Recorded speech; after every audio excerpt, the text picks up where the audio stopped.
may not be as polished as pro-wind videos you may have seen, produced by wind developers. Unlike them, we do not receive lavish taxpayer-funded subsidies to be able to afford professional production costs. This industrial facility, Shirley Wind, is located in the town of Glenmore, south of Green Bay, Wisconsin, and at this time has been running for approximately 1 year. There will be no soothing music in the background. There is nothing soothing about the real-life stories you are about to hear.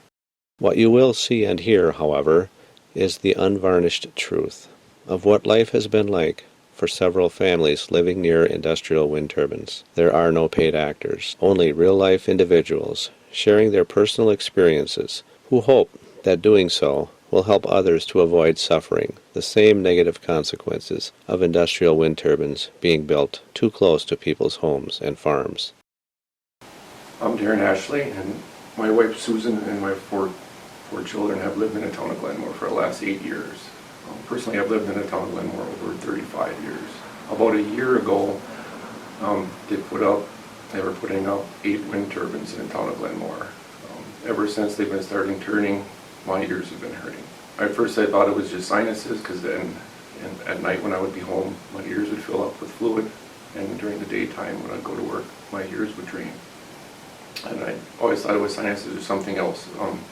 From January through May of 2011, our whole family started experiencing more earaches, and more headaches, dizziness, and multiple other symptoms that we just didn't know what was going on. In May of this year, we decided to leave our house. We spent over 100 days in our motor home, away from our property. And my wife can tell you about how we discovered that it was the wind turbines that was causing our issues. First of all, our daughter hadn't been sleeping well, and she was tired all the time, and she talked a lot about ear pressure and pain in her ears, and she's never had ear infections, not even as a child, hasn't been on antibiotic for anything like that. And one day in May, she came home, and right away her ears started to hurt. And the turbines were turning on, and then they were turning off, and so it was one of those times that they did that. And she was telling me, oh, my ears let go. It was a sensation that she felt in her ears. And my ears let go. We looked out and the turbines had turned off. And so I said to her, just let me know when they start to hurt again. Don't look outside. We cannot see the turbines inside of our home. We can't hear them inside of our home. But I said, could you just let me know, when do you feel them again? She came out and told me, and she hadn't looked at the turbines, and I looked out and the turbines were back on. So a little bit later, I said, just let me know how you're doing. And she was reading a book. She was not facing a window. She wasn't looking outside. And she said, oh, my ears just let go. I was looking outside and the turbines had turned off. And that was within 30 seconds to a minute of when the turbines shut off. Because of this, we decided we needed to take our family and get to leave. Because it's a sensation in your body, whether it's the ears hurting, your headaches. I was getting constant headaches, or a 9-year-old was getting headaches. It's a sensation in your body. You have no idea what it's coming from as far as what's going through your body. You don't know how it's affecting your other organs or anything else in your body. So it's something we decided we needed to step away. So we did spend that 100 days in our camper. After we gone for a while, like a week maybe, our symptoms were almost all gone. We still had sensitive ears from it, and hopefully that will subside. But the headaches went away. We live over a mile away from the wind turbines. I was pretty much neutral on them going out. I'd heard of health issues with them, but I figured at least a mile away it'd be okay. Yeah, that would be safe. We really did. After 4.5 months or 5 months of being exposed by them, and your head just feeling constantly full of pressure all the time, you couldn't stand it anymore. The only thing we did differently was we left our home, and all of us felt better. It took like a week or so before we all felt better, but we all felt. And in August we had to purchase another house. So we have 2 mortgages now. We have a nice $200,000 house that we can't live in anymore. And personally, I can't go back there anymore if the wind turbines are running. I was exposed 10 minutes just the other day, and it took me 3 days for my head to clear up and get over it. So we don't know what we're going to do with our house. We don't know what it's worth or even if it'll sell. And we really can't sell it at this point, because if we sold it to another family, maybe for a week they would feel fine there. Maybe for a month but we don't know how long. We were there for a little while they were running, and you don't know. Do you feel all right or don't you? But now, that we know that we were affected, we don't really want to sell it to another family, to have someone else be affected. You don't know what that's doing to your body. You don't know if it's long-term effects. We know that we feel better here. And so for us, paying 2 mortgages and 2 sets of taxes and 2 sets of home insurances to have our health back, I mean, It's worth it. it's worth it, but we're sitting here now, what are we going to do? We don't know what to do. So if people are considering putting up turbines, I would say wait till health studies are done so that they know that they're safe. At this point, we really believe that our symptoms are coming from the turbines, because when we're away from them, our symptoms go away, and the only variable changing is going back into them, and that's a problem. So health studies need to be done. We need to find out if they can be placed near people or how far away they need to be. It's so important. We don't know what type of long-term effects these turbines are going to have to people. Most people will say that we're just the sensitive ones, and that not everybody can feel them, or it won't affect everybody else. I said, nothing has really affected me most of my lifetime. I can't believe that this has affected me. I'm surprised it happened to me. I would hope it doesn't happen to anybody else. But I still know that the people that are living in the town of Glenmore are being affected by whatever's there. Because it's very evident to me within a mile and a half, anywhere near around the wind turbines, that I could feel them. And I avoid them at all costs. And although all of our statements haven't been proven yet, we do believe that our experiences and our health effects have been caused by the wind turbines. Hi, my name's Kevin Ashenbrenner. I live in Glenmore, which is a rural community, part of Deep Ear, Wisconsin. We learned about these wind turbines a couple years ago. At that point, we really didn't know much about them. Kind of up in the air, whether they were good or bad. But then when we found out that they were going to put 6 of them within a mile to a mile and a half of my place, what kind of problems we would have to these turbines. These are 500 feet tall in our area here, and I'm about a mile away from the closest one. I've experienced so many problems between the family and my animals. Cows dying, cows just going down and pretty much becoming lifeless. My wife was experiencing migraine headaches 2, 3, 4 times a week at times. Had 3 daughters that were experiencing headaches. They were sleeping over by my parents at night to get out of the area.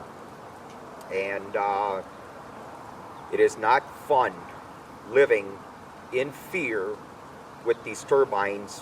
When you walk into the barn in the morning, you don't know what the heck you're going to find. Farming is big enough gamble the way it is. I've experienced severe milk drop. I've got a cousin that farms near the turbines also, and he used to have 85, 90 pound per cow average, and he's down 20 to 25 pounds per cow per day. I've taken a drop in milk. I can't even get my cows over 39 pounds a cow right now. I've had like 19 cows died or went down that we had to put down because they were more or less lifeless.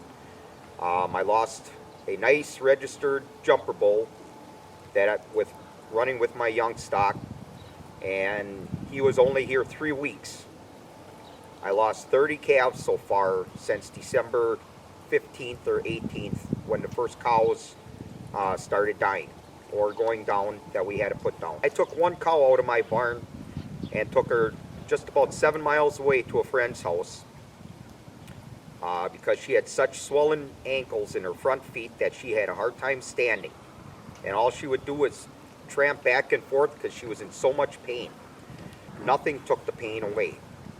And now, when we took the cow away, her ankles were swollen like this, both front ankles. And within 10 days after leaving the farm, both ankles were down drastically, and within another week, I could get my fingers around both ankles. The cow has made dramatic improvements not being around here. Wildlife in the area has drastically dropped. Crickets, for instance. earlier this summer, I was going in for breakfast one morning and there were some crickets on the sidewalk by the house that were pretty much lifeless.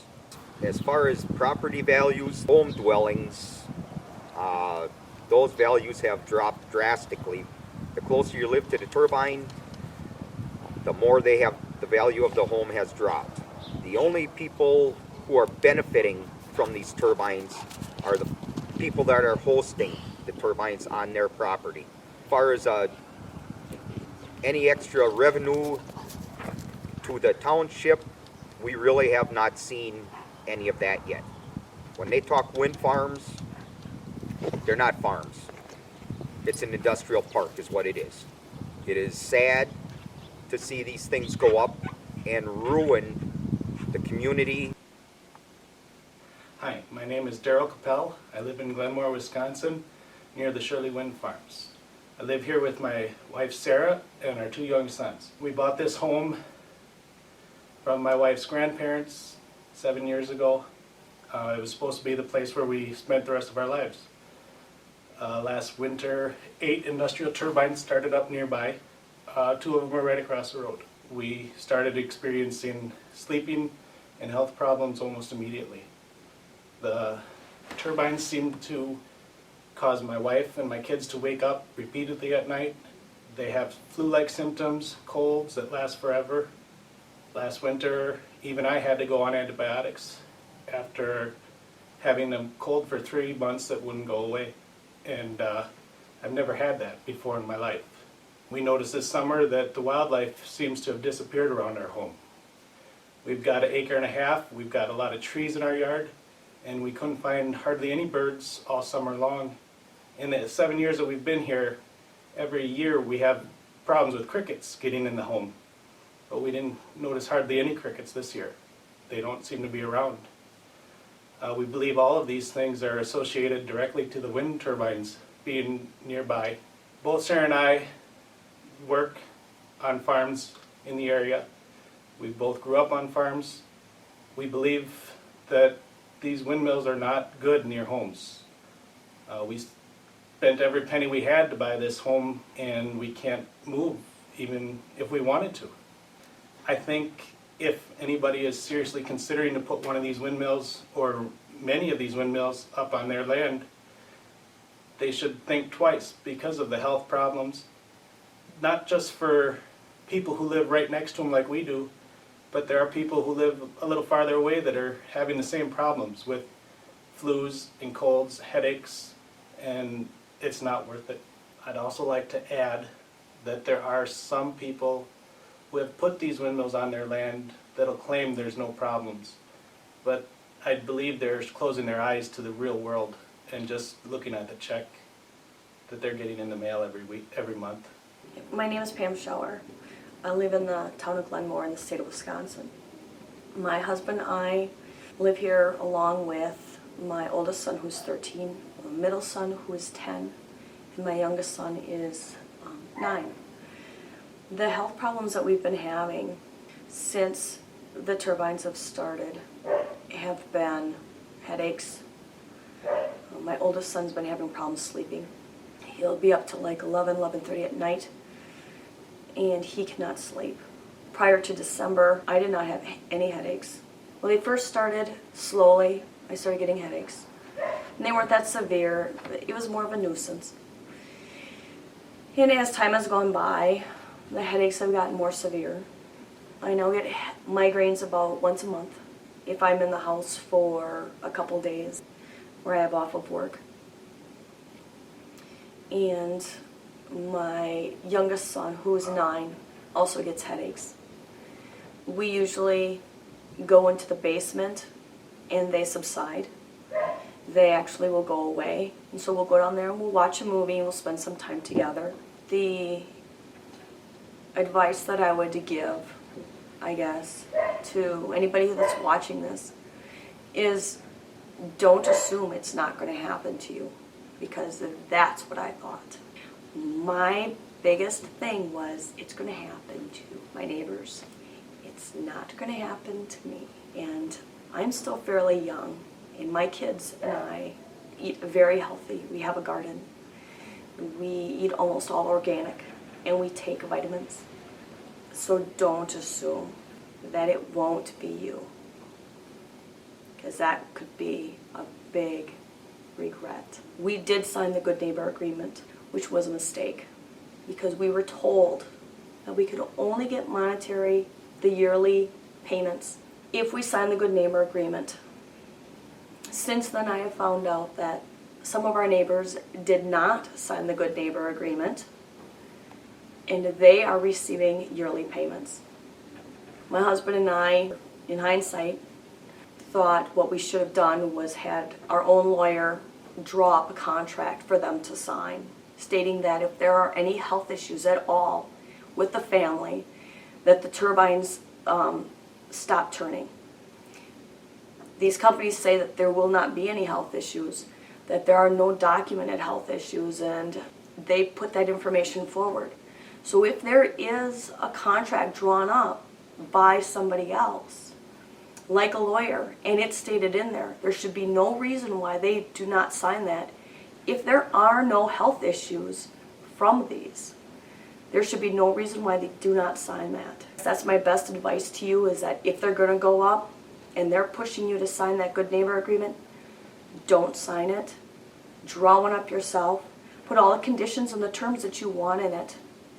And if they refuse to sign it, ask them why.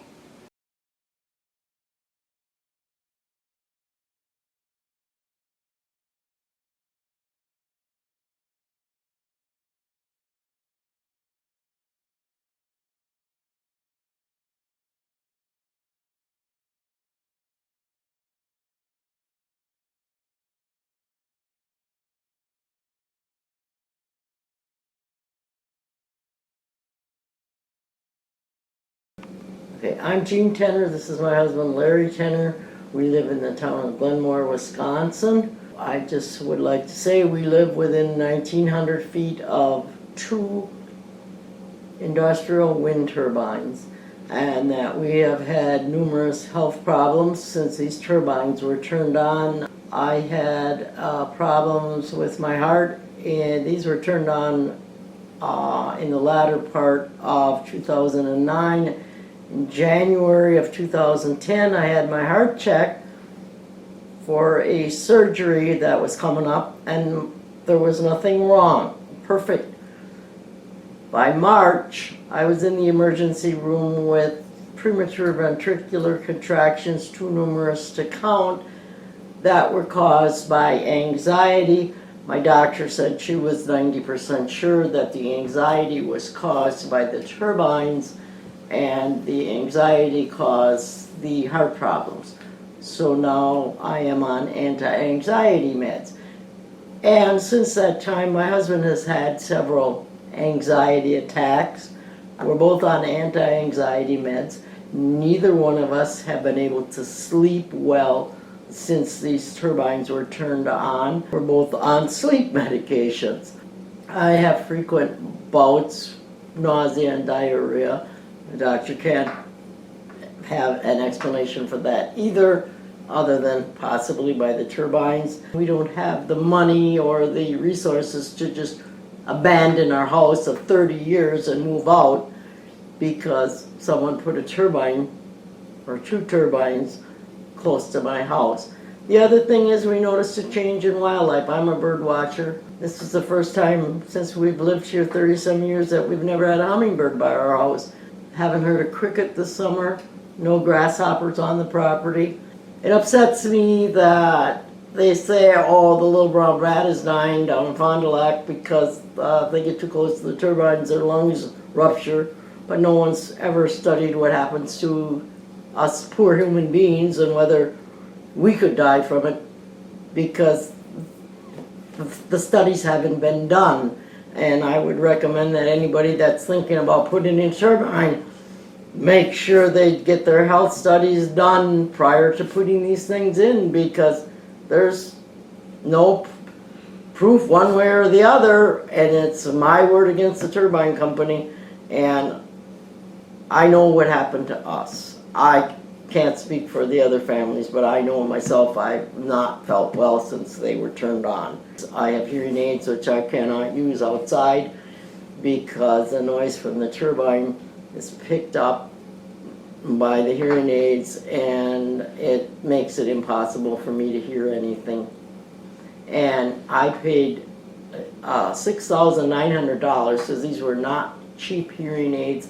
I bought the better ones because I'm a bird watcher and a lot of birds are identified by their song, but I can't go outside on my property and even listen for a bird because I can't wear my hearing aids outside. I can wear them in the house. The minute I get outside, I can pick up that noise, can't hear. I've had them back to the hearing aid company and they have no way to adjust them to eliminate the turbine noise and still allow me to hear.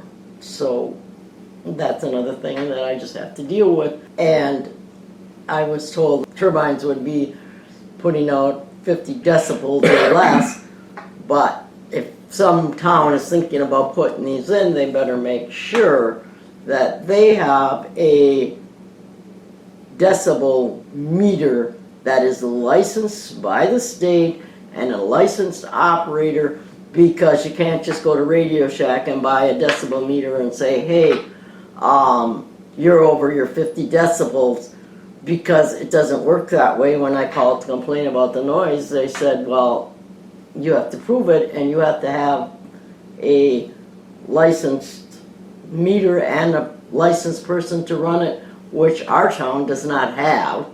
And if your town is considering that, you better have that investment made before you allow a turbine, because there's no way to prove that they are exceeding their noise limits once they're up. So basically, those are my main concerns about the turbines that are up in Glenmore. I just want everybody that's considering these to make sure that they know that once these things are up, you're looking at 30 years of this. And no small community can afford to pay the lawyers to fight these big turbine outfits that are worth $60 million. I don't have the money to fight them, or I would. And once they're there, you're stuck. There's no way out. Once they're up, you're stuck for 30 years, which is a long time. And no one, when asbestos came out on the market, knew what it did to people. And look how many years it took to figure out the damage that it did. So I think there better be more studies done on turbines before people start agreeing to put them up on their property, because we don't know. And I know how I feel, and I wouldn't wish that on anyone.